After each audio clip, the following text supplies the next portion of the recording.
President Trump says the world needs to confront North Korea over its nuclear threat. In Poland this morning, the president condemned the North's very dangerous behavior, but he also said he will not draw any red lines. As far as North Korea is concerned, I don't know. We'll see what happens. I don't like to talk about what I have planned, but I have some pretty severe things that we're thinking about. That doesn't mean we're going to do them. I don't draw a red line. The president spoke one day after his UN ambassador raised the prospect of military action against North Korea. He also touched on other issues, including Russia. Major Garrett is traveling with the president. He is near Krasinski Square in Warsaw, where the president is about to make a speech. Major, good morning. Good morning. President Trump addressed by far the biggest issue here, saying the United States remains committed to deterring any type of military conflict in Europe. The president also criticized what he called Russia's destabilizing behavior, but once again refused to blame Moscow solely for election meddling in 2016. As for North Korea, there was ominous rhetoric, but no timetable or roadmap for next steps. What happens over the coming weeks and months with respect to North Korea?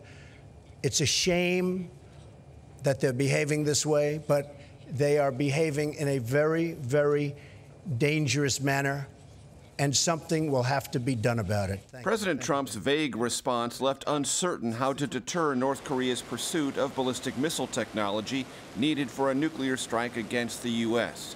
Current administration options include pressuring China and other nations to limit North Korea's access to capital and labor. Before leaving for Europe, Mr. Trump asked the Pentagon for fresh military options in North Korea. I think it was Russia, and I think it could have been other people in other countries. In advance of his first face-to-face meeting with Russian President Vladimir Putin, Mr. Trump injected doubt into U.S. intelligence assessments that Putin directed Russia's unprecedented cyber meddling in the 2016 election. I think it was Russia, but I think it was probably other people and/or countries, and I see nothing wrong with that statement. Nobody really knows. One issue the U.S. will raise with Russia: next steps in Syria. Secretary of State Rex Tillerson, echoing Obama administration policy, said the U.S. goal is to cooperate with Russia on Syria's political future after ISIS is defeated.